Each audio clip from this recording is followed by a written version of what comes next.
Nabuking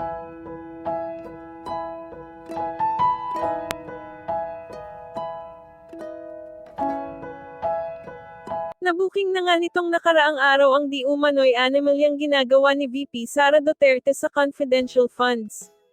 Ayon kasi sa balita wala umanong napupuntahan ang halos kalahating bilyong confidential funds ni VP Sara na pinaghirapan ng taong bayan.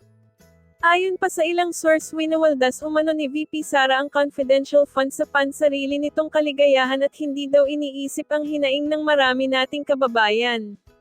Narito panoorin kung saan ba talaga napupunta ang confidential funds ni VP Sara. Major General Nolasco A. Mempin. Good afternoon, sir. Good afternoon, ma'am. Your Honor. You are the former Undersecretary for Administration of the Department of Education. That was during the stint of former Secretary, Vice President Sara Duterte. Do you confirm? Major General, Former Major General Nolasco, Nolasco, you're recognized by Mempin. the chair. Mr. Chair. Mr. You- Chair? Please answer the question of Congresswoman Luis Tere. Yes, Your Honor. So you confirm having been appointed as Undersecretary for Administration of DepEd. That was during the time of former Secretary, Vice President Sara Duterte. Let us go back to your career in the AFP, General Mempin. Yes, Mr. Chair. Back in 2017, nasan po ba kayo, General Mempin? In 2017, ma'am, initially I was assigned in 10th Infantry Division as the Chief of the Governance and Strategy Management Office, effective January 2017. Then by August of same year, I was designated as the commander of Task Force Davao in Davao City, Mr. Chair. So the first appointment in 2017 was at the 10th Infantry Division. Correct, Your Honor. Pag sinabi po ba natin, General Mempin, 10th Infantry Division, what areas are covered? The 10th Infantry Aguila Division covers whole of Region 11 and part of Region 12, part of Region 10, and part of Region 13, Caraga, Your Honor. And can you please cite some of the big provinces which are under these regions, General Mempin? Mr. Chair, Your Honor, for Region 11, it covers Davao City, Davao del Norte, Davao del Sur, Davao Occidental, and Davao Oriental. Also includes parts of Bukidnon, but greater part of Bukidnon is under 4th Infantry Division and part of North Cotabato, ma'am. And for Region 12, General Mempin? Region 12 is a part of Cotabato, ma'am. And Region 13? Region 13 is part of Agusan Sur and a part of Surigao del Sur, ma'am. Can you please be specific about the inclusive period when you were the commander of the 10th Infantry Division, which covers regions 11, 12, and 13? I was designated as commander of the 10th Infantry Division in February of 2022 until my retirement in January 28, 2023, ma'am. Your Honor and Earlier, Mr. Chair. you mentioned about 2017, and you were likewise at the 10th Infantry Division. What specific assignment do you have during that time?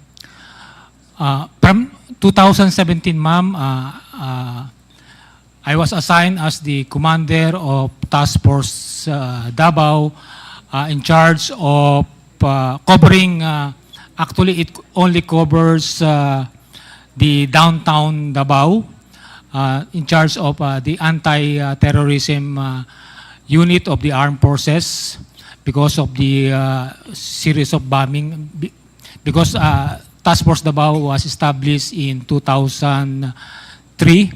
Then after that, in 2019, I was, after my stint at the Task Force Davao, I was designated as the commander of the 1003rd Infantry Brigade, covering parts of Davao region, specifically Davao del Norte, parts of Davao Oriental, parts of the northern or the mountainous area of Davao City, and then some parts of Bukidnon and some parts of North Cotabato, ma'am.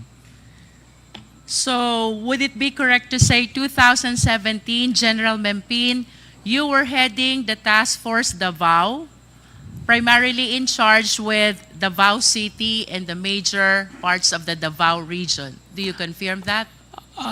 Ma'am, for clarification, Mr. Chair, during my stint as Task Force Davao, it only covers the downtown because Davao City is divided into 3 areas. It has the downtown, midtown, and the uptown.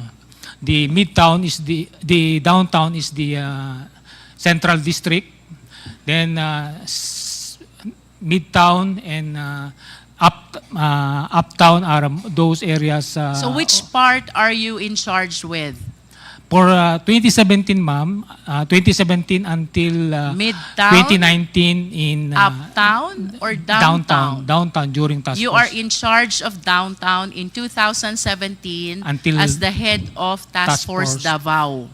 Correct, ma'am. And then Your Honor. sometime in 2019, you became in charge of the 10th Infantry Brigade covering most parts of the Davao region. Not yet, ma'am. 2019, I was designated as the brigade commander. Brigade commander is under the 10th Infantry Division still, covering Davao, some parts of Davao region, specifically Davao del Norte, Davao Oriental, and not Davao Oriental, Davao del Norte. Yes, part General, of Davao you have City. stated that Yes, ma'am. already. And then for 2022, this is the time that you were in charge of the 10th Infantry Division covering the regions 11, 12, and 13. That's correct, Your Honor, Mr. Chair. And of course, I just wish to manifest that during this time, 2017 to 2022, the president was former President Rodrigo Roa Duterte. Yes, that's correct, Your Honor, Mr. Chair. And for Davao City, the mayor during that time was our Vice President, Sara Duterte. That's correct, Your Honor, Mr. Chair. And considering that you are taking care of the regions, the provinces, and the city, which are considered the hometown of the president, may I know, was there any marching order coming from the president having assigned to those places? Actually, because as member of the armed forces, our main objective is to ensure, to protect the people and secure the territory for our sovereignty. So basically for the Army or the 10th Infantry Aguila Division, our focus is on insurgency problem.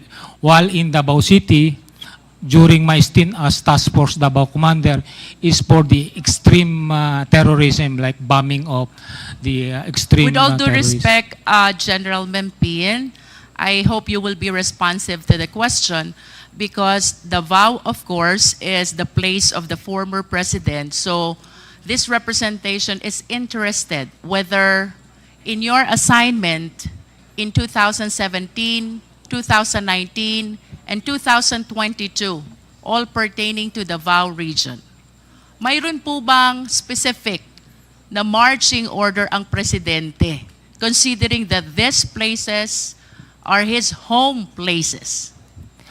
I have not received any specific instructions, but Thank you, as, General Mempin. I think you have answered the question already. Thank you, Your Honor, How Mr. about Chair. any marching order from the Vice President during your stint as Task Force Davao head? The only instruction that I received during our assumption or during my assumption as Task Force Davao Commander is to have zero bombing incident, because he said if there's a bombing incident in Davao City, then you failed your mission as Commander of Task Force Davao. So zero bombing, that's the specific instructions of former Mayor Sara Duterte. I wish to remind you of the article which was published in Sunstar. Ang sabi po ng ating Vice Presidente noon ay City Mayor, kayo po ang head ng Task Force Davao.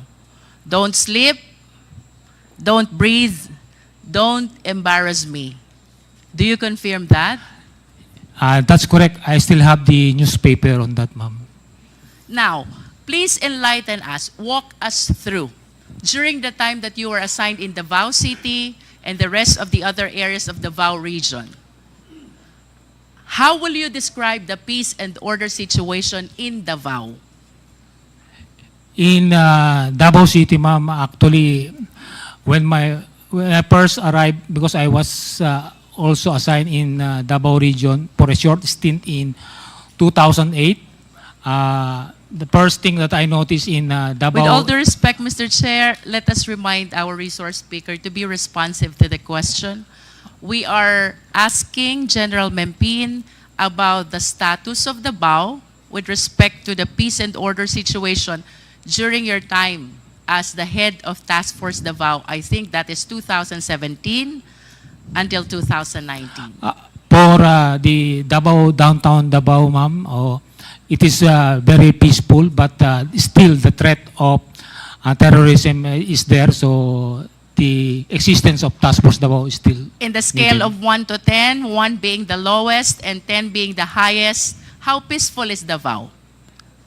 10, ma'am, because up to now, no 10. incident of terrorism. So that confirms the description of Colonel Garma in one of our hearings that Davao is one of the most livable city in the Philippines. You agree with that?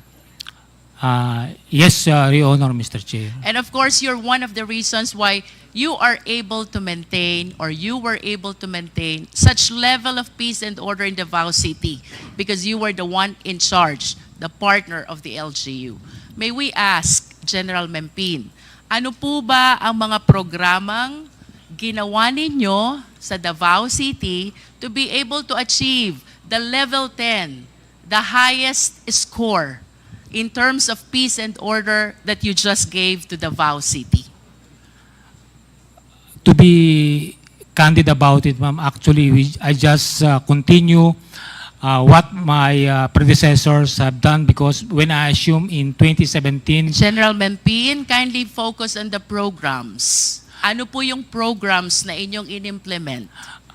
number one, ma'am, is continued collaboration with various stakeholders, particularly with the Muslim communities in Davao City, to ensure that there will no slippage of probable or would-be bombing incident in Davao City, ma'am. Any other programs, General Mempin? Of course, continue information awareness to all the residents, or not only residents, but people visiting Davao. Because right now, the term right now is culture of security, where security is everybody's concern, and not only of the security units like the AFP and the Philippine National Police, ma'am. I assume, General Mempin, that you were able to implement a lot of programs for you to be able to achieve that level 10 peace and order situation.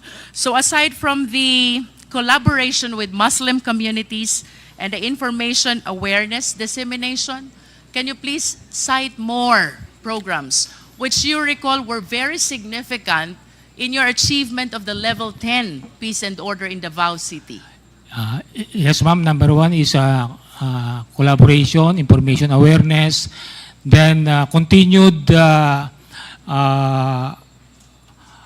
meetings with or exchange of information with intelligence units or security units in Davao.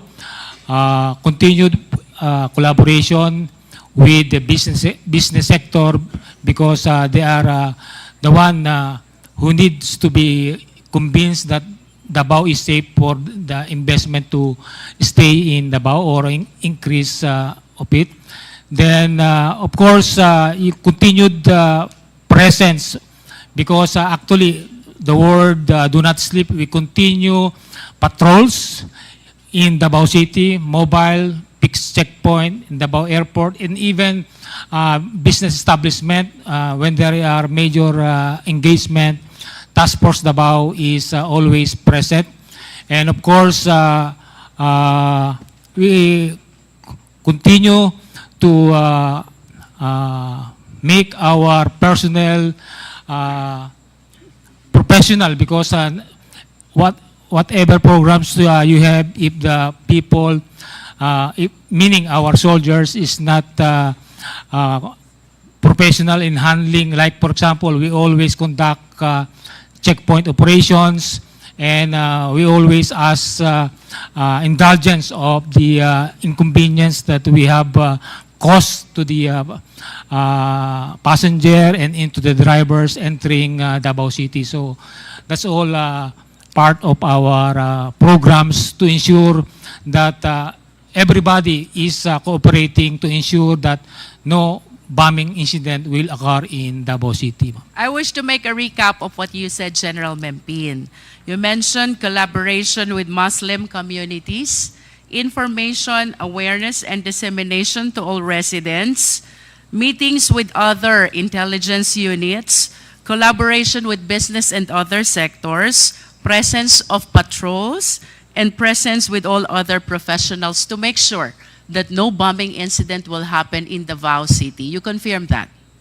That's correct, Your Honor. And these Mr. are Chair. the reasons why you were able to achieve the level 10, the highest score for the peace and order situation in Davao City. You confirm?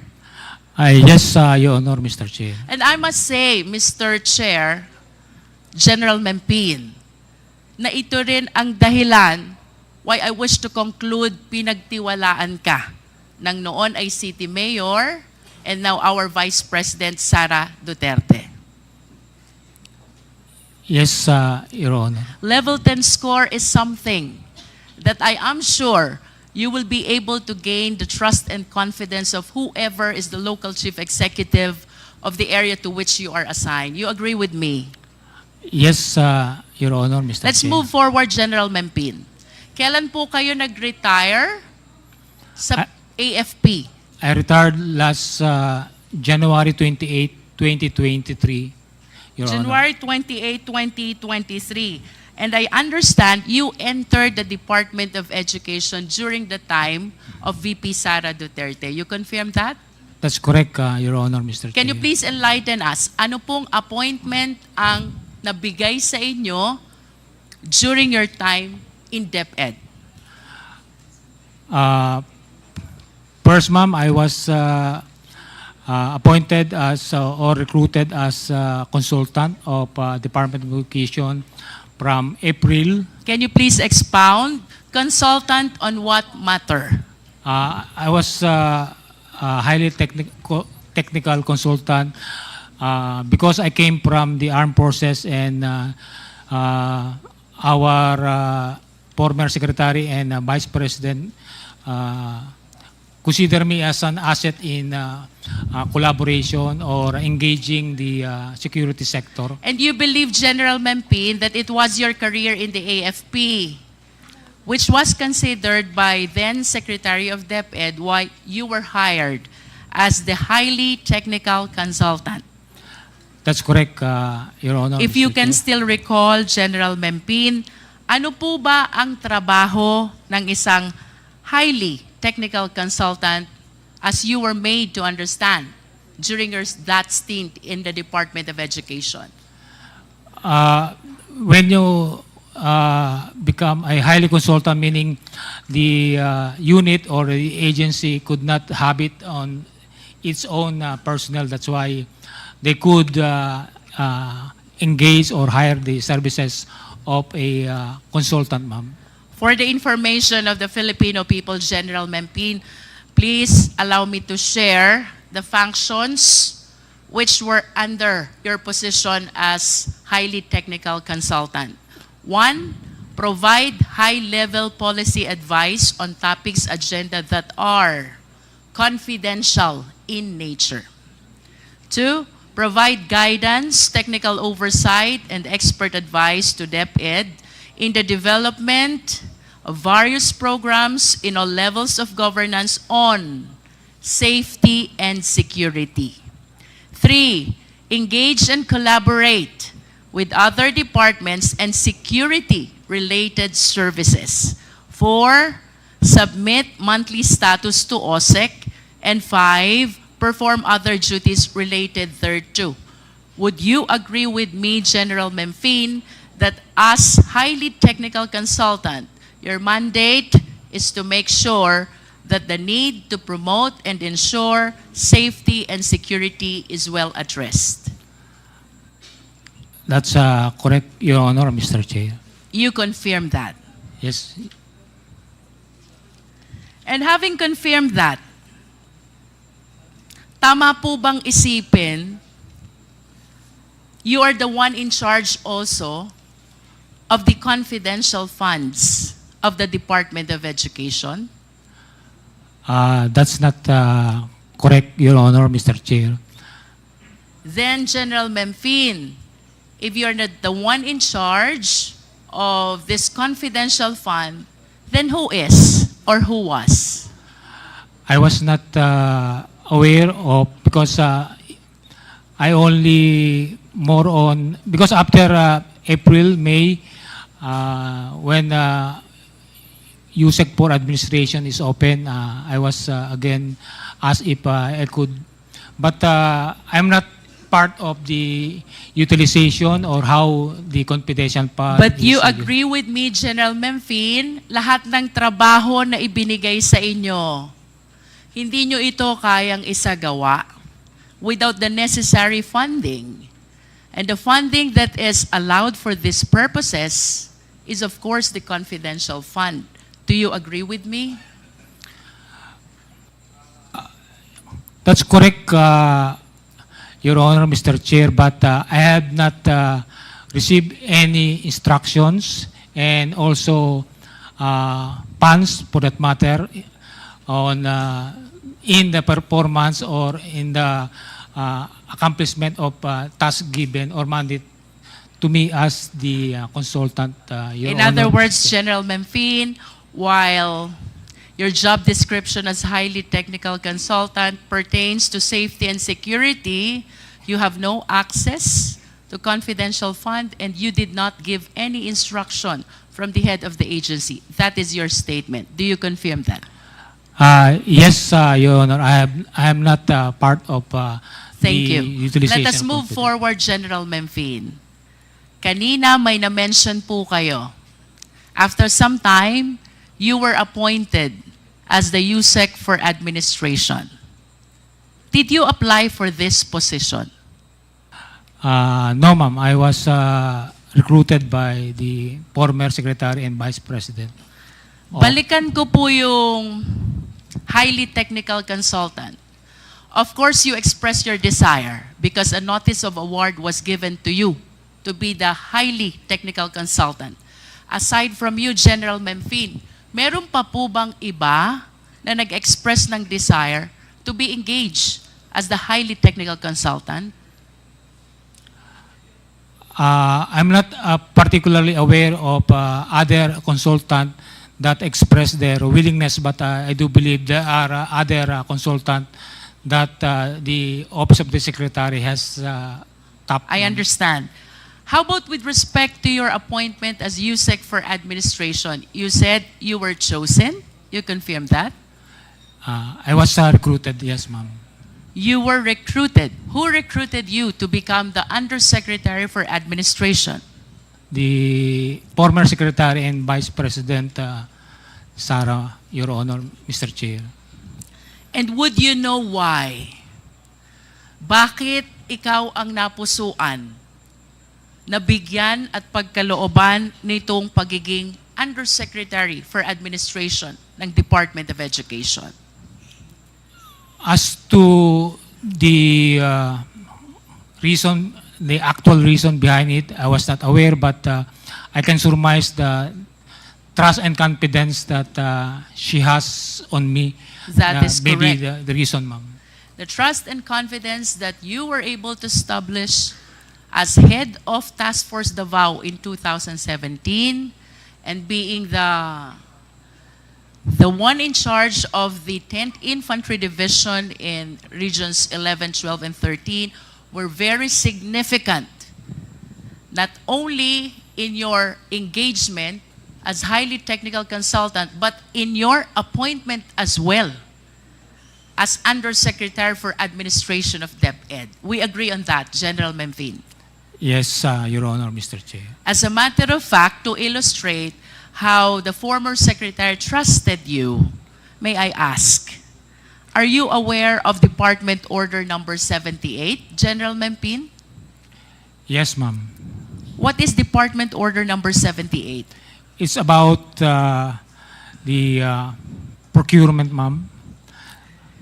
With all due respect, dito po sa Department number 78, ibinibigay po ang mandato na pamunuan ang Department Computerization Program sa Program Director. You confirm this? Yes, I stand corrected, ma'am. It's about, In other TOC. words, since 2010, General Memfin, ang Department Computerization Program ay pinamumunuan ng Program Director. Ito po ang nakasaad sa Department Order number 78. But because the former secretary trusted you so much on this position of being the Undersecretary for Administration, the DepEd issued DO number 16, series of 2023. Would you like to enlighten us kung ano po itong DO 16, series of 2023? Actually, it's the revision of the Department Order 78, ma'am, Series 2010. It's actually revising the compositions of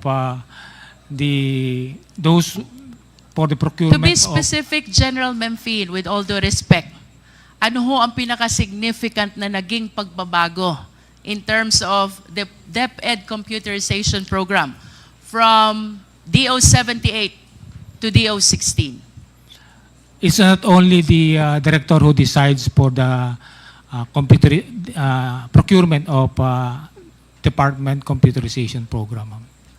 For the information of the committee, General Memfin, it is clear that from DO number 16, the management of the department's computerization program was transferred from the program director to the Undersecretary for Administration, and that is you, General Memfin.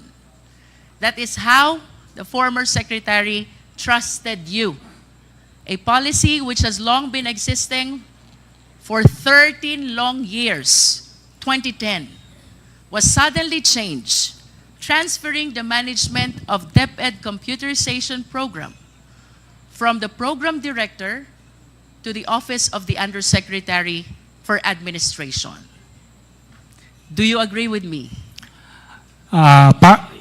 Yes, ma'am. Ma'am, can I elaborate, Mr. Chair?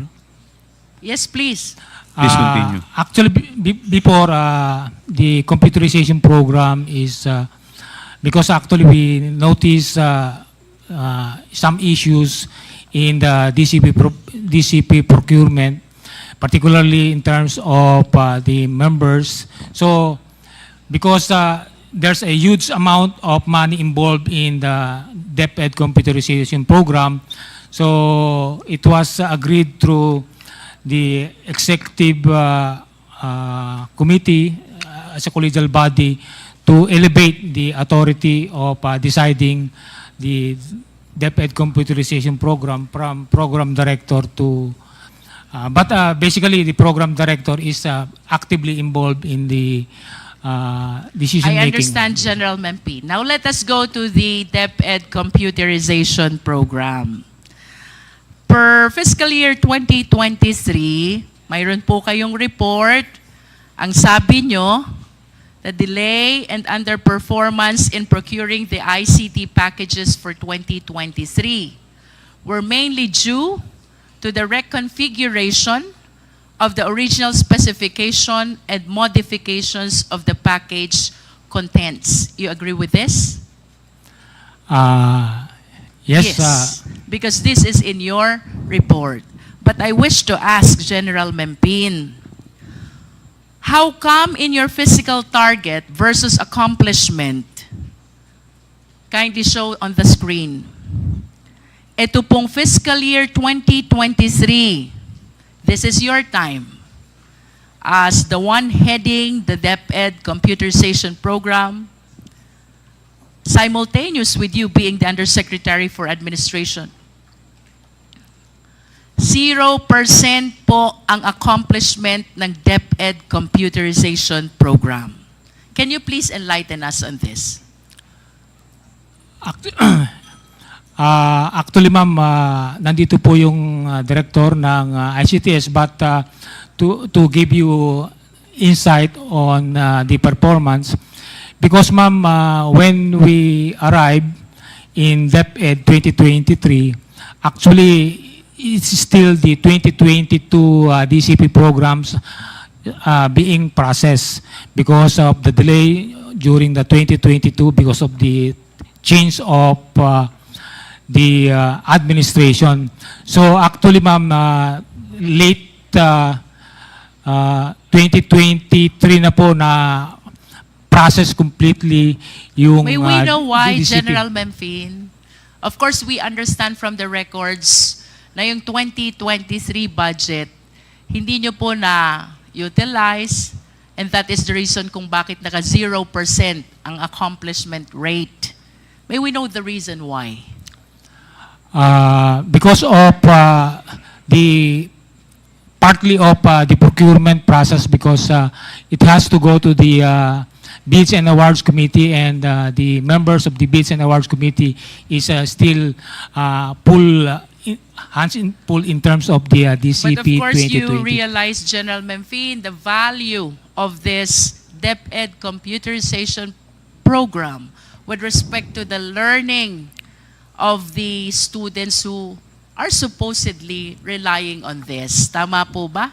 That's correct, Your Honor, Mr. And to Chair. complete the picture, General Memphine, I wish to share to the committee, mayroon po kayong na-procure 44,638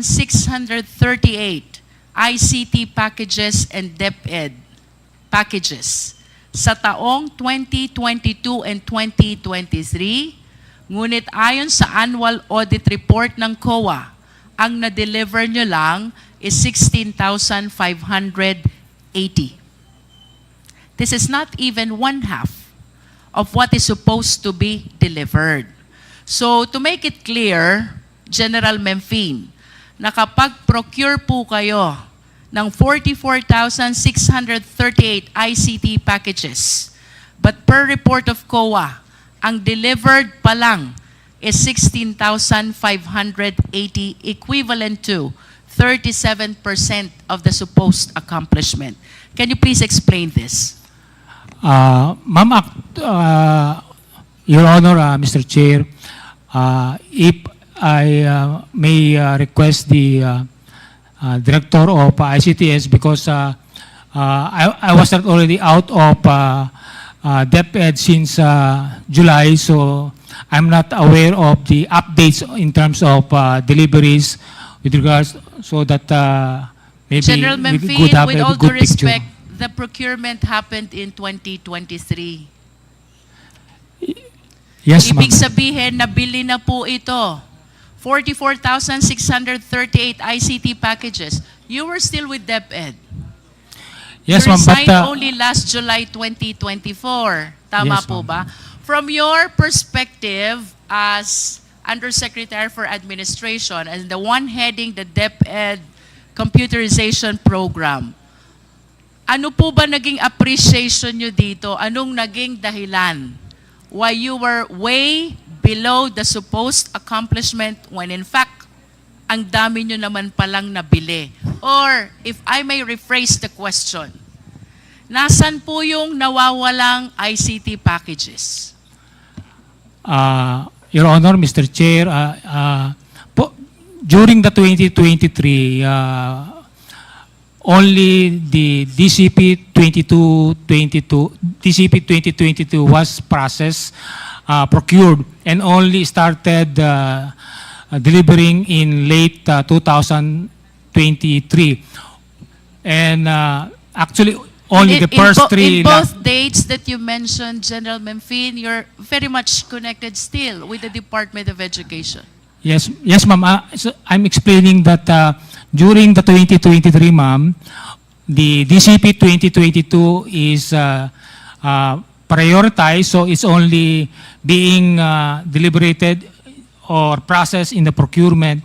And late of October, there were only 3 lots of DCP which were successfully bidded out, and 13 General was Memphine, processed in 20. If I may interrupt, let's simplify the question. The 44,638 ICT packages were procured during that time. Only 16,000 were delivered. Nasaan po yung iba? Ma'am, because the 3 lots supposedly delivered during December and early January of 2024 were subject to request for extension of some of the supplier, which we were not Mr. Chair, convinced. I lament that General Memphine could not give a clear and complete account of this 44,638. And I still have a lot of questions to raise. So may I just request General Memphine to please submit a written accounting of this 44,638 ICT packages with respect to their current whereabouts. Simple lang po ang question, General Memphine. Nasaan yung 44,000 minus 16,000 na ICT packages? Moving forward, Mr. Chair. General Memphine, I wish to raise questions about the DepEd confidential funds. There is such an AOM number 2024-15. This is dated February 1, 2024. Out of the 150 million confidential funds that were given to DepEd, only 3 quarters were utilized. That is equivalent to 112.5 million. Are you aware of this, General Memphine? I just made aware during the hearing about the confidential fund because I was not directly involved in the. Okay, but at least you can confirm that in the General Appropriation Act of 2023, DepEd has 150 million budget for confidential fund. You're aware of that? Yes, ma'am, as member of the EXICO. And out of 150 million budget for confidential fund, only the first, the second, and the third quarter were utilized. That is equivalent to 112.5 million confidential fund. You're aware of that? I was made aware of that, Your Honor, Mr. Chair. And sometime in February 2024, nag-issue po si COA ng Audit Observation Memo. Ang sabi po dito, there is such a 75 million disallowance na na-justify po nila later on. And out of this 75 million, however, mayroong 15.54 million pertaining to rewards to informers na hindi pa rin po na-clear because of lack of the necessary supporting documents. Can you please enlighten us on this? Your Honor, Mr. Chair, I was not part of how the confidential fund is being utilized, so I was not aware of the discrepancy, Your Honor, Mr. Chair. I understand. Nevertheless, General Memphine, having spent a long years of career in the military, of course you are aware about what confidential fund is. Yes, Your Honor, Mr. Chair. Can you please enlighten us? What do you understand about confidential fund? Confidential funds are funds allocated for the certain units or organizations for its security, maybe, and other in the furtherance of its mandate, particularly those who cannot be gathered through the regular means of acquiring, for example, information. Ma'am. And how will you differentiate confidential fund from intelligence fund? Your Honor, Mr. Chair, in my opinion, intelligence fund are specifically have program being, although it's not being elaborated, but it has go to the programs of organization, for example, the law enforcement unit, the armed forces, and even the LGUs, while confidential fund has more on flexibility, but as we discussed, there is certain protocol SOPs being followed under the JMC 2015-01, ma'am. To recap what you said, General Memphine, and please agree with me if I am correct, no? Both have a purpose of addressing the safety and security of the nation. Tama po ba? Yes, Your Honor. However, confidential fund is given to civilian offices. Tama? Yes, Your Honor. While intelligence fund is given to military offices. Tama po ba? Military and other law enforcement Yes. units, ma'am. In other words, they have the same purpose, confidential and intelligence fund. That is to take care of the national safety and security. However, magkaibang opisina ang gumagamit. Kapag confidential fund, it is given to civilian offices, at kapag intelligence fund, military and, like what you said, law enforcement offices. Tama, General Memphine? Yes, Your Honor, Mr. Chair. But we have to share also that under Republic Act 7160, the Local Government Code, the LGUs are given confidential fund as well. They're authorized to have and utilize confidential fund. You must be aware of this because for the longest period of time, nandun po kayo sa Davao, and I understand like any other LGUs, nag-utilize din sila ng kanilang confidential fund. You agree with me? I don't have the exact information, but I do believe they have. They are using confidential funds in furtherance of their mandate in respective LGUs, ma'am. Remind lang po natin, Mr. Chair, because this was flashed already in the previous hearings. Ito po yung, should I say, escalation of confidential fund of the City of Davao, starting from 2016, 144 million. 2017, you were already the head of the Task Force Davao, 294 million.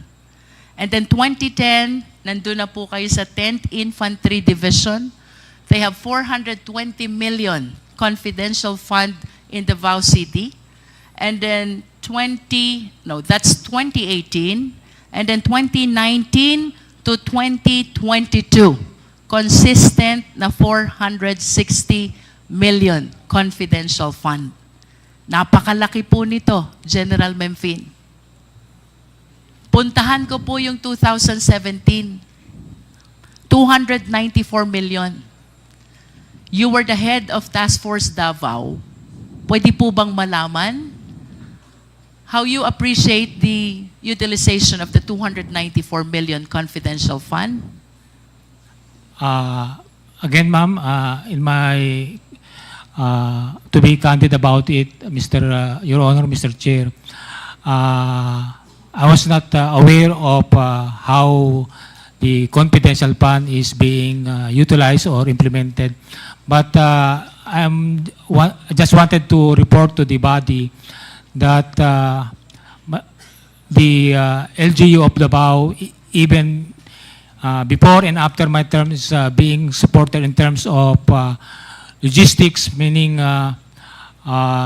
our vehicles, the maintenance of vehicles are coming from the LGU, and if there are major activities like gathering, like Kadayawan, Araw ng Davao, all the security elements involved in the securing Davao City and its major events, the LGU is providing support in terms of meals and logistics, meaning fuel to our vehicles, ma'am. In other words, General Memphine, all the activities that you raised earlier, collaboration with the Muslim communities, information dissemination, meetings with other intelligence units, collaboration with different sectors, presence of patrols, and coordination with other professionals. These are the activities which were supported by that 294 million in 2017. I have no idea, but because aside from Task Force Davao, there are also members of the Joint Task But Force Haribon. at least, those activities were part of the expenditures of the 294 million in 2017. Do you agree? I believe so, ma'am, but I'm not 100% sure. Thank you. Now let us go to AOM 2024-15. Ito po yung na-mention ko kanina, General Memphine, na merong disallowance na 75 million. Out of 75 million, the basis of the disallowance of 15.54 million is the lack of supporting documents for payment of rewards. Reward to informers. And in response to the AOM, nakatanggap po ang COA ng certification galing sa 4 na AFP officers. 1 is Colonel Moransing, 2 is Lieutenant Colonel Sangdaan, 3 is Colonel Panopio, and 4 is Major General Bahaw. Mayroon pong pinapa-explain ang COA na 15 million. This is about payment of reward to informers, and then in response, nag-submit po ang DepEd ng 4 na certification. General Memphine, can you please enlighten us? What are these certifications all about? Your Honor, Mr. Chair, the certification that I was asked to coordinate with commanders on the area with regards to the conduct of the Youth Leadership Summit are present here. And I was just asked to get the feedback from these units of the Army in particular of how they conduct the Youth Leadership Summit in their respective area and how effective it in securing or ensuring that these student out of school youth and even indigenous peoples, youth of indigenous peoples are protected, no? Because that's one of the trust of also of Department of Education that our youth be able to be a productive citizens of our country. Thank you. Now let us go to Colonel Boransing. Colonel Boransing, there is a certification here signed by you, I suppose. This is dated January 1, 2024. You are certifying about the 8 activities for the Youth Leadership Summit with 531 participants, as well as information education campaign with 53 activities and 9,428 participants. Do you confirm this? Colonel Boransing, you are recognized. Thank you, Mr. Chair. I confirm that, Mr. Chair. I observe that the certification is addressed to whom it may concern. And then at the end of the body, it says, for the commander. Kanino ho ba talaga naka-address itong certification na ito, Colonel? If I may, Mr. Chair, I'd like to explain about the certification. Please continue, Yes, Mr. Colonel this, Boransing. Our job, the First Infantry Division covers the whole of Zamboanga Peninsula and both Lanao provinces, Mr. Chair, with all due respect, Colonel, Yes, I was.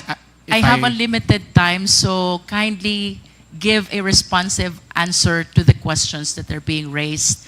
Ang tanong ko po, Colonel, kanino ho ba naka-address itong certification? Sa taas po, to whom it may concern. Sa baba, for the commander. Yes, Mr. Chair, this was asked by the DepEd, and this is our standard format for May all. we know who in particular in DepEd asked for this certification? USEC MEMPIN. USEC MEMPIN. Yes, Mr. Chair. And that is the standard certification because of our multi-stakeholder activities on the ground, a lot of other agencies ask for certifications. Like for instance, during the Youth Leadership Summits, we get a lot of lectures from other agencies and they ask certifications. So this is our standard certifications we issued to all agencies who ask for it. So- Colonel, you mentioned about the Youth Leadership Summit. Yes, Can you Mr. please name some of your resource speakers during these times? Yes, Mr. Chair.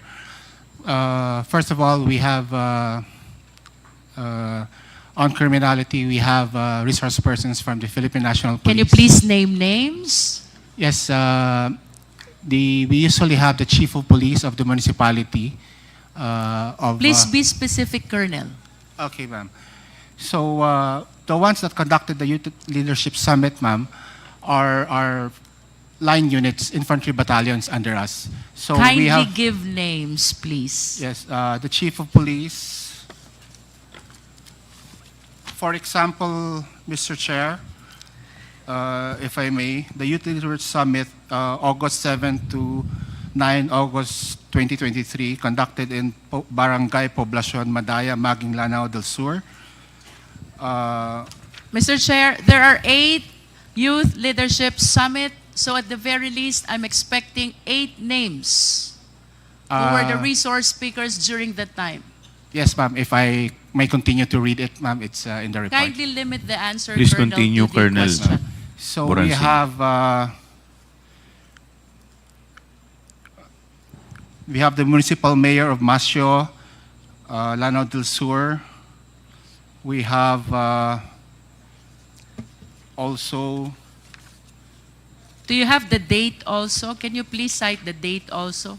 yes, ma'am. As I earlier said, Date of YLS and then the resource speaker. yes, ma'am. As I earlier said, this one is August 7 to 9, 2023. The venue was in Maging, Lanao del Sur. So we have Staff Sergeant Bacquiao, Lieutenant Colonel Miondas. We have Private De La Rosa, Lieutenant Colonel So how Siak. many resource speakers do you have for every Youth Leadership Summit? It depends on the commanders. For instance, in local terrorist groups where in Lanao, It can range anywhere from 5 to 10. Is that the first, the one dated August? That's your first YSL? YLS. YLS. For 2023, the first one was in May. It was in Zamboanga del Sur province. 2023, the first one was May. Yes. And then? Then we have the second one is 16 June 2023. This was in Lanao del Sur, the municipality of Bubong. And then the third? We have July 26 for the 44th Infantry Battalion in Cabasalan, Zamboanga, Sibugay Province, Mr. Chair. Then we fifth? have July 29 in the Digkilaan National High School, Iligan City. Sixth? Then on September 29, we have in Barangay Pugan, Concepcion, Misamis Occidental. Then December 12, we had in Barangay D1, Dipolog City, Zamboanga del Norte. And as I earlier mentioned, another one in Zamboanga del Sur, this time in Dumingag municipality, ma'am. So those are 8 that were conducted in the various areas. Mr. Chair, with the manifestation of Colonel Buransing, I respectfully move that we issue subpoena duces tecum to the head of the schools. Are they schools? No, ma'am. Not all of them are schools. One is Digkalaan. So what are they if they are not schools? Like for instance, the first one last May was conducted in a barangay, in a sitio, ma'am. So Mr. Chair, I am moving for the issuance of subpoena duces tecum either to head of the school or barangay, which became the recipient of the Youth Leadership Summit conducted by Colonel Buransing. Yes, ma'am. Now let's go to... There's a motion by Honorable Congressman Luistro to issue a subpoena duces tecum to the head of school or barangay. Second, Mr. Chair. Subject to the YLS. Youth Leadership Summit conducted by Colonel Buransing. Is there any Second, Mr. Chair. Duly seconded by Honorable Flores. Is there any objection? Hearing none, the motion is carried. May we request as well, Mr. Chair, that the documents in the possession of Colonel Buransing, which I believe pertains to the Youth Leadership Summit, be submitted to the committee? Mr. Chair, according to the Freedom of Information Act, since these are confidential, we can share it, but if we follow the Act, the Philippine Army or the General Headquarters Armed Forces would like to ask a written request from the committee, which is according to the Freedom of Information Act. Then we will provide. COMSEC is requested to draft a letter Thank you, Mr. Chair. as requested by Colonel Buransing. Please continue, Congressman Luistro. Mr. Chair, I wish to direct the next question to Lieutenant Sangdaan. Lieutenant, kindly occupy one of the seats.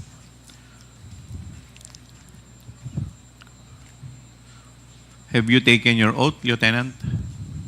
Yes, Mr. Chair. Thank you.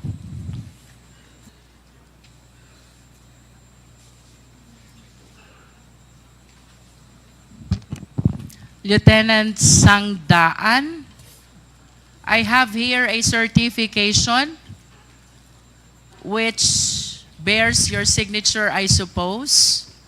This is about the 22 activities for the Youth Leadership Summit and 49 activities for the Information Education Campaign. This was held in the provinces of Ilocos Norte and Ilocos Sur, as well as La Union. Do you confirm this certification? Yes, Mr. Chair, Your Honor.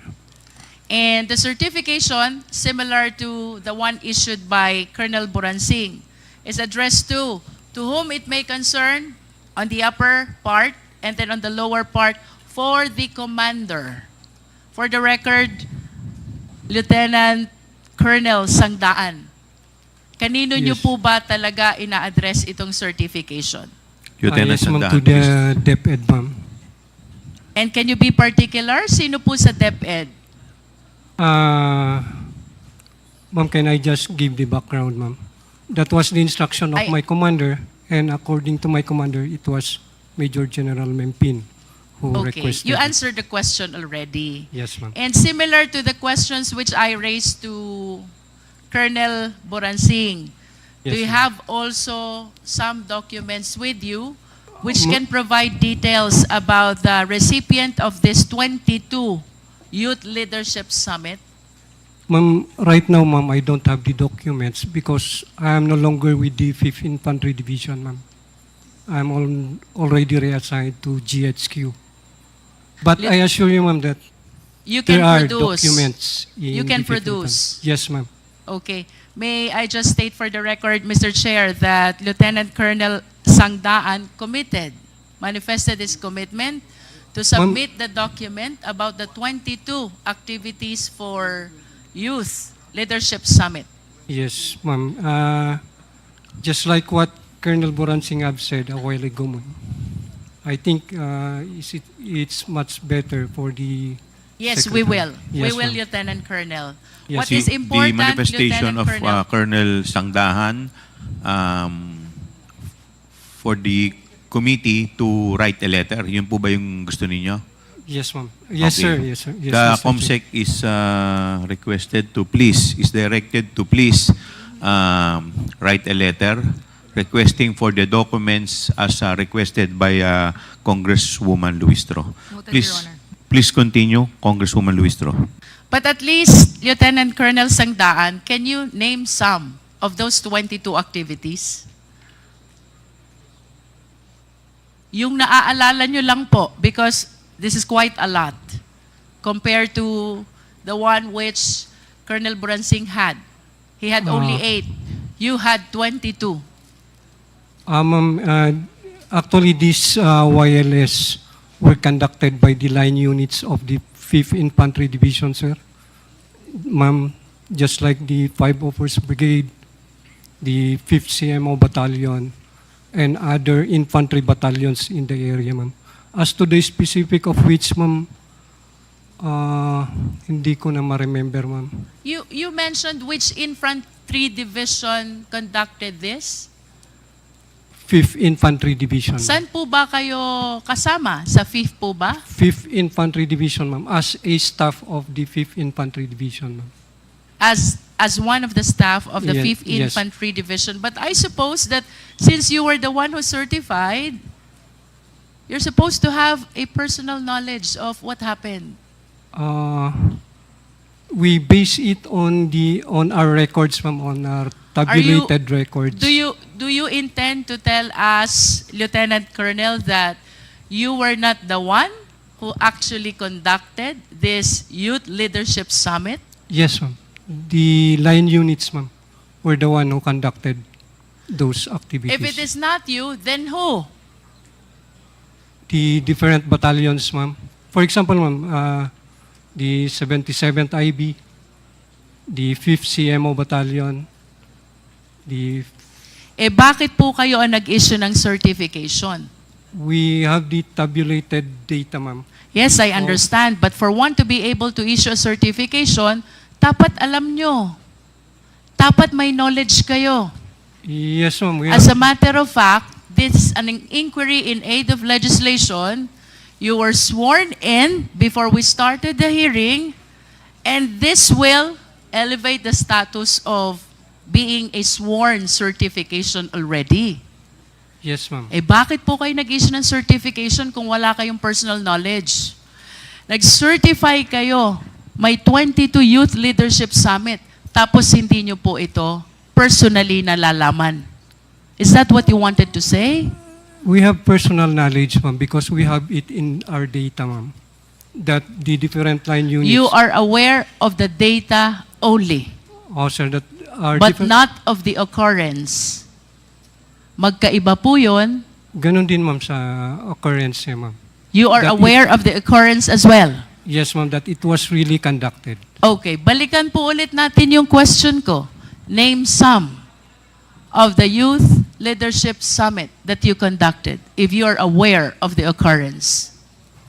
Just like in San Mariano, Isabela, ma'am, we have conducted the YLS there, Barangay po iyan, municipal, ma'am. municipal. Ang recipient po natin, sino? Sino pong audience nyo doon?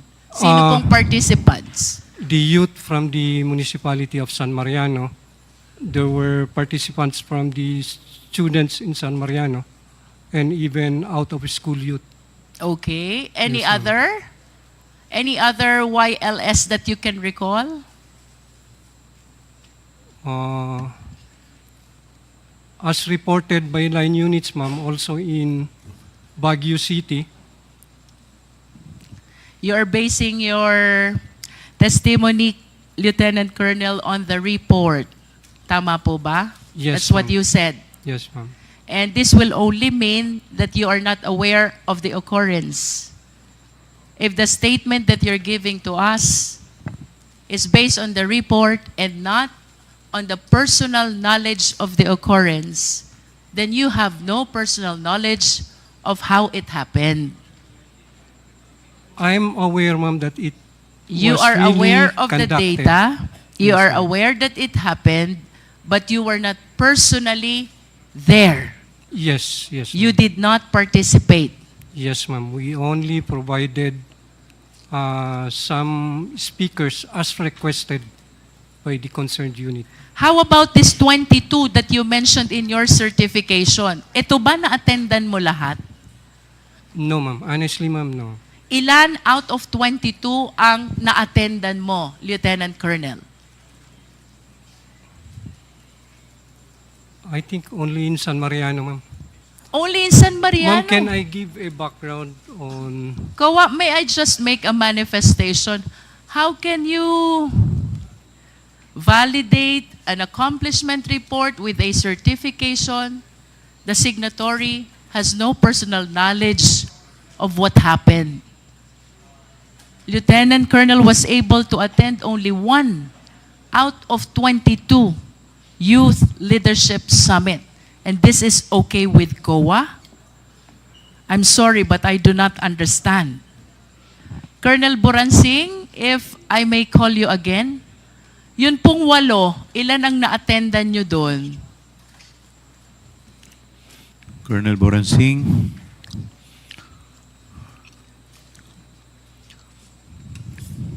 Out of 8 Youth Leadership Summit, ilan po yung na-attendan nyo? Colonel Boransing, you're recognized. Yes, Mr. Chair. I was only able to attend one.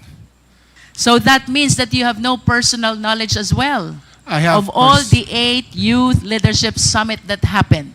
I have personal knowledge of this, ma'am. Mr. Chair, if I may explain lang po, the structure of my position is I'm the G7 of the Infantry Division. So the Infantry Division has 3 infantry brigades. They control 3, one has 4 provinces, the other has 1 province, and the other brigade has 1 province. So I am in charge of supervising.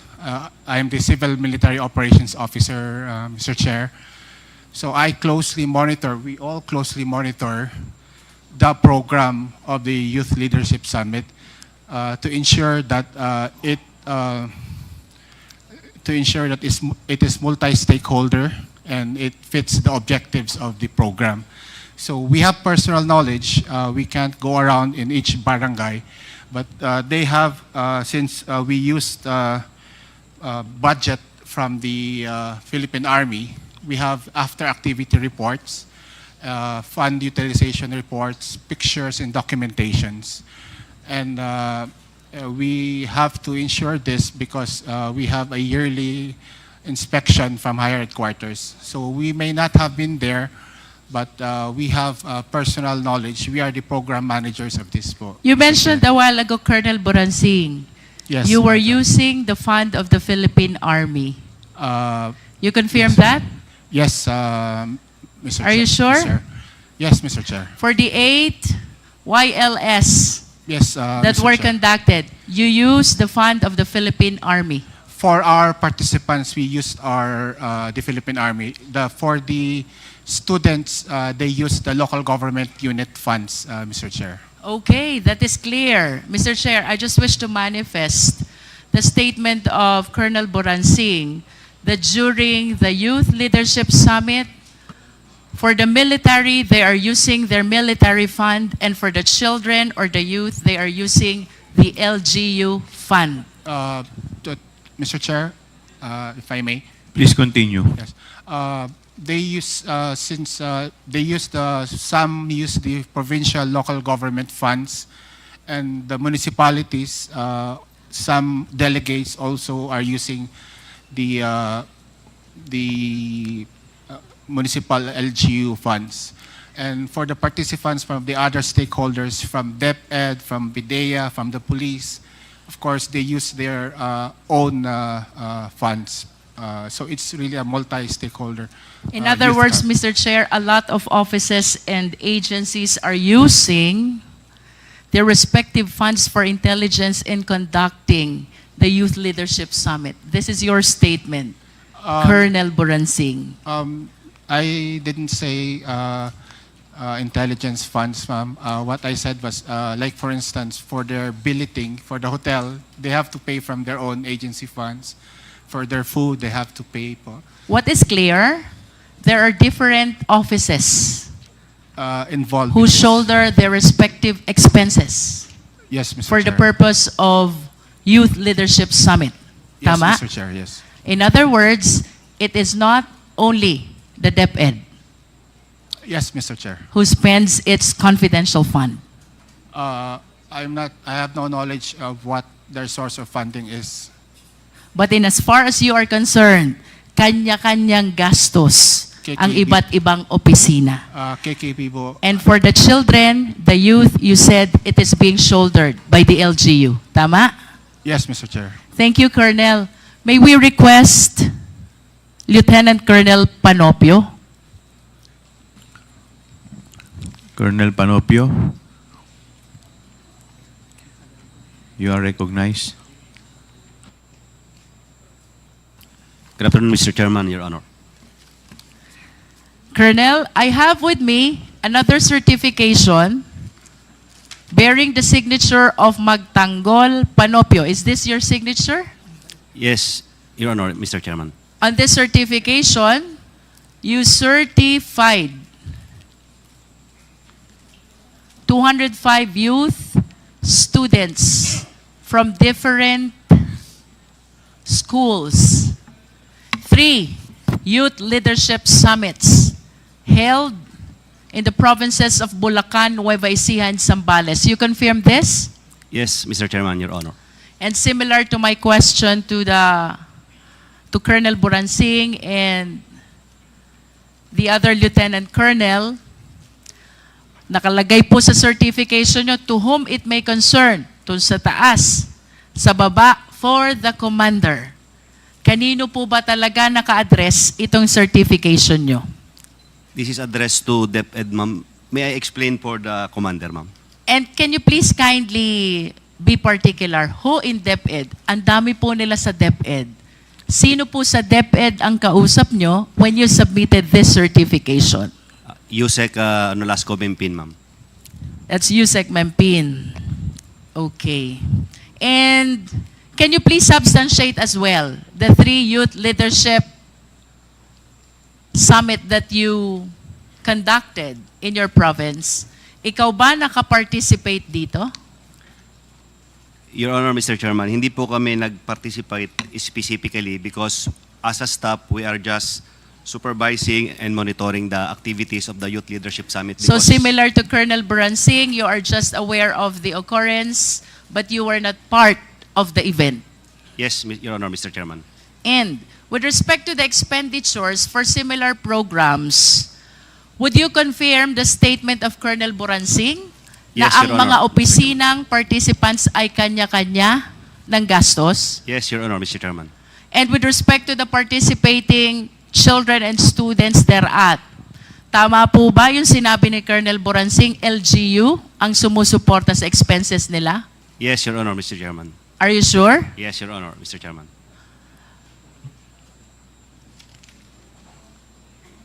Can we recall Lieutenant Colonel Sangdaan?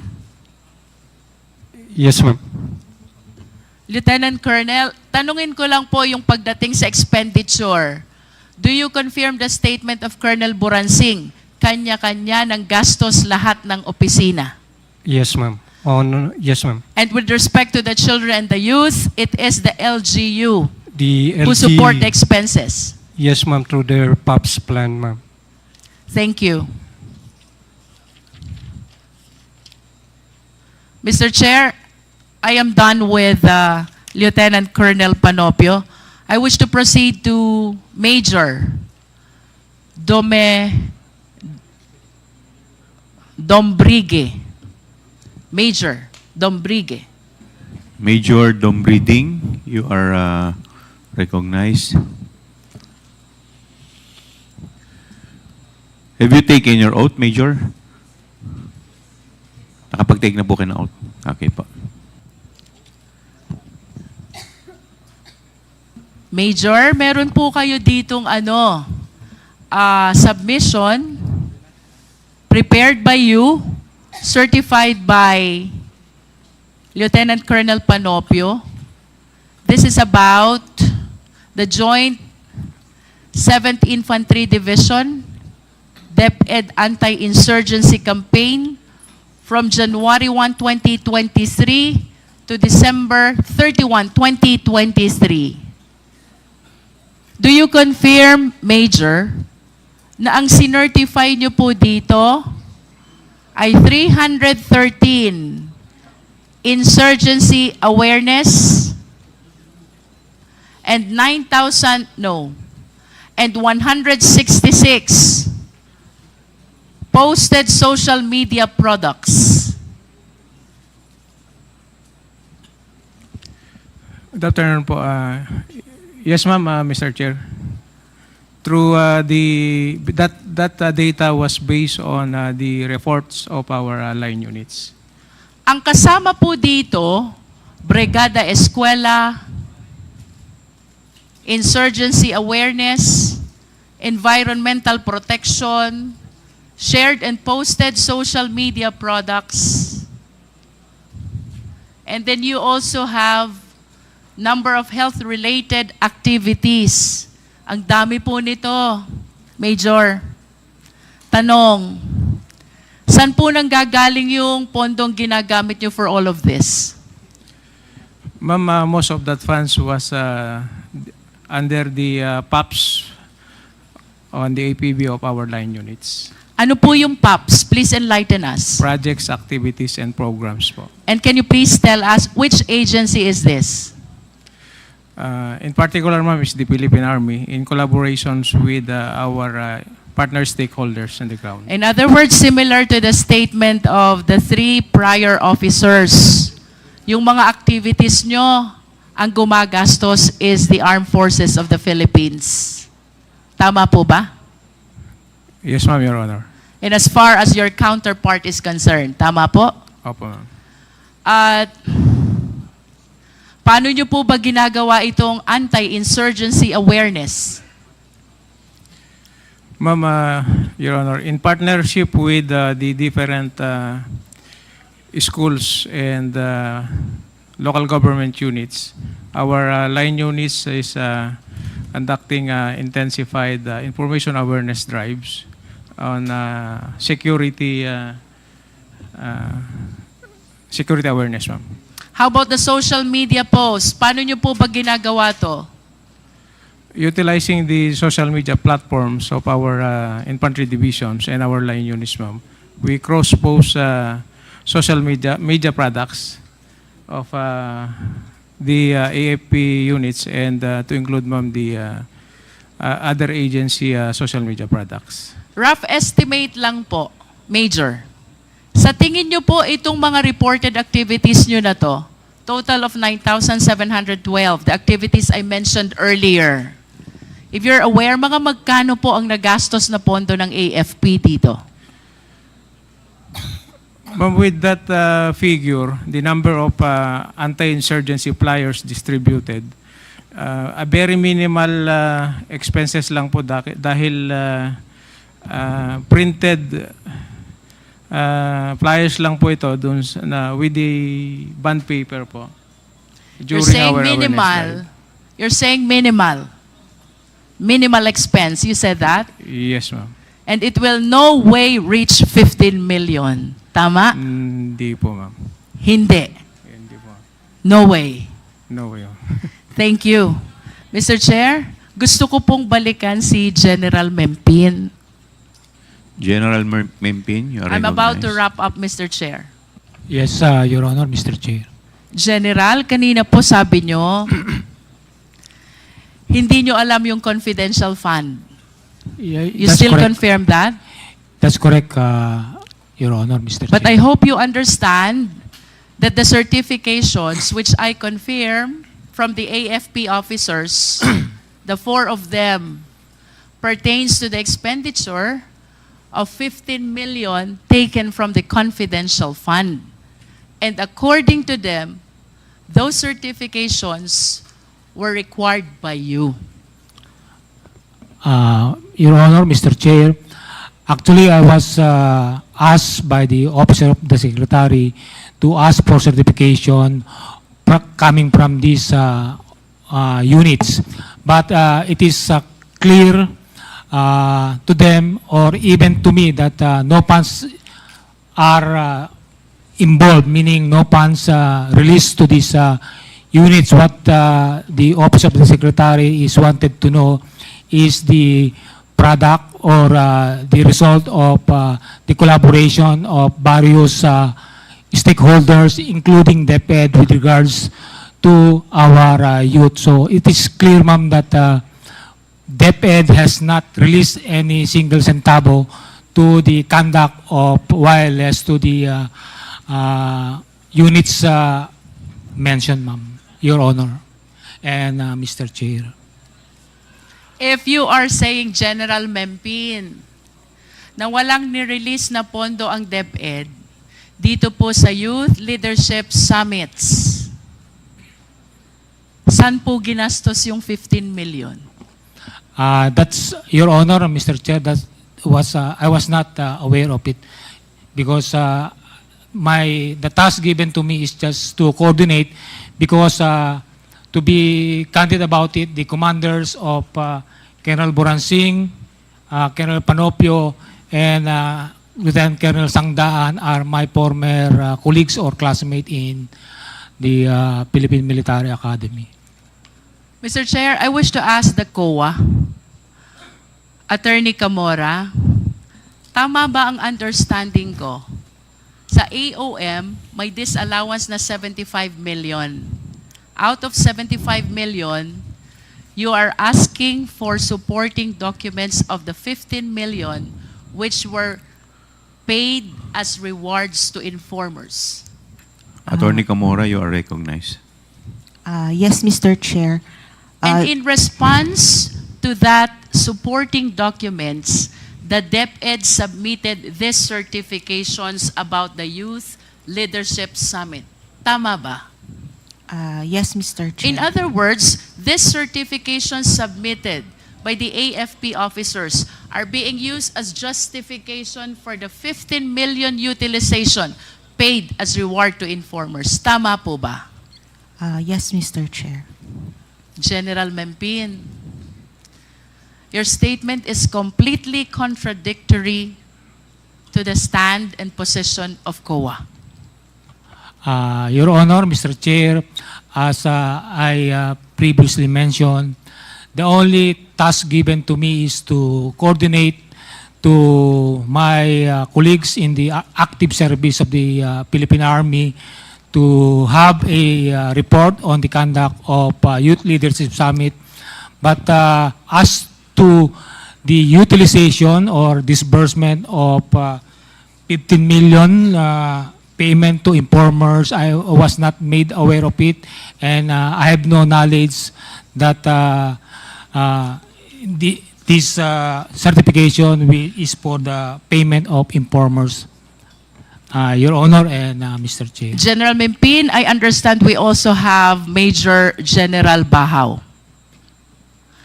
You have a letter here, General Bahaw.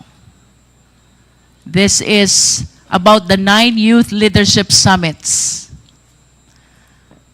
Kanino nyo po ito in-address? Good morning, ma'am. Good morning, Mr. Chair. May I be recognized? Major General Bahaw, you are recognized. Thank you, Mr. Chair. Ma'am, I addressed the letter to Yusek Nolasco Mempin po, updating him of the YLS conducted in my division then. And similar to the questions that were propounded to the 3 other AFP officers, kapag ho ba nagwa-YLS kayo, sinong gumagastos? Ma'am, sari-sariling agency po na nagpa-participate dito ang gumagastos. Sa amin po, more on facilitation and security, kami po ang gumagastos sa sarili naming mga tropa.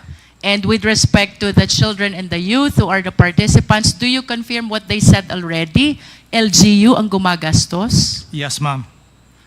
At kanina po sinabi din ni General Mempin, balikan ko si General Mempin, sabi niyo po, General, wala talagang gastos ang DepEd dito? To You be stated clear, that kanina. because as I was asked if the confidential funds is used for the conduct of wireless, so it's clear that no funds is downloaded or given to the Philippine Army for the use of the conduct of wireless, but if confidential fund is given General, to informers that is of tantamount to saying na walang gastos ang DepEd sa inyo. When you said that they did not or DepEd did not download any fund to the military. Tama? That's correct, Your So, Honor. and what you wanted to say, walang ginastos ang DepEd sa taga-military when it comes to the Youth Leadership Summit. Do you confirm that? That's I confirm that's correct, Your Honor, Mr. Chair. Mr. Chair, I am very much surprised, but let me wrap up and make this manifestation before I yield to the other members of the committee. While we believe that these certifications were submitted to justify the 15 million that were allegedly paid as reward to informers, now all the officers from the AFP, that includes General Mempin, the USEC for Administration, are stating that the DepEd did not utilize any of its confidential fund in support of the Youth Leadership Summit. These statements, Mr. Chair, are completely contradictory to what DepEd has made the COA believe in the submission of all these certifications. Mr. Chair, to proceed, let us all be reminded, ito pong confidential fund na ito, pera ng taong bayan. We, all of us, are accountable to the Filipino citizens. Public office is a public trust. We should be accountable to the people at all times. And I do not understand why these people who are supposed to explain the 15 million is totally unaware of the same, because they are saying that they never use the DepEd fund and what they use is the fund of the AFP. While we understand, Mr. Chair, that confidential fund by its nature is not encouraged to be scrutinized, there is nothing under the law that prohibits the same as well. There are important observations, Mr. Chair. Number 1, among all civilian agencies, DepEd is one of the very few with confidential fund. 2, DepEd had this confidential fund only in 2023 and never in prior time. 3, I hope we can show also that while the DND, which has a mandate to address the national security, has 37 million confidential fund only, the Department of National Defense has 37 million. The DepEd, which mandate does not include national security, has 150 million confidential fund. Mr. Chair, to continue, while the police, the AFP officers already denied this YLS, having been supported by DepEd, 15.54 million po ang amount that the DepEd is trying to justify in making use of the certifications that were submitted by the AFP. Number 5, Mr. Chair, prior to 2016, pag ang pinag-usapan po natin ay Youth Leadership Summit, it is the AFP who leads and they just coordinate with DepEd. But on the report that was given by COA, it seems to appear that the one leading the Youth Leadership Summit is the DepEd in coordination with AFP. Paligtad po ito. Number 6, Mr. Chair, I do not want to preempt any conclusion. However, Mr. Chair, General Mempin spent 2017 to 2023 of his AFP career in Davao City and Davao region. During this time, the former president is the president and our vice president is the mayor. During those time, Mr. Chair, Davao City, while it is authorized to have and to utilize confidential fund, I believe has one of the highest confidential fund among the LGUs in the entire country. I hope the Secretariat can produce the data.